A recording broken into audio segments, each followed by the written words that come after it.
Shalom wana wa Mungu, leo nataka tukumbushane kitu kidogo sana cha muhimu kuhusiana na wito tulionao. Tuna wito aina nyingi, wito wa kichungaji, kinabii, kiutume, walimu na uinjilisti na vitu vingine. Na wito ni muhimu sana kuufanya katika maisha, lakini tunatakiwa kukumbuka kwamba Mungu anavyokuita anakuwa amekuita kwa sababu ya kwanza, ama dhumuni la kwanza kukuita ni kwamba wewe uwe wake, kwamba amekuita kwa ajili yake kabla hajaanza kukupeleka kwa watu.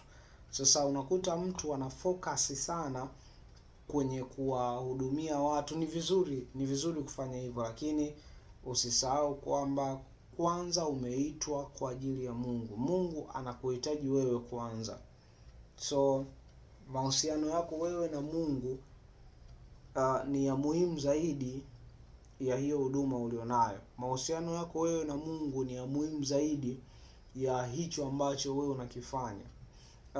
Kisoma kitabu cha Marko 3:14 na 15. Anasema akaweka watu 12 wapate kuwa pamoja naye, na kwamba awatume kuhubiri, tena wawe na amri ya kutoa pepo.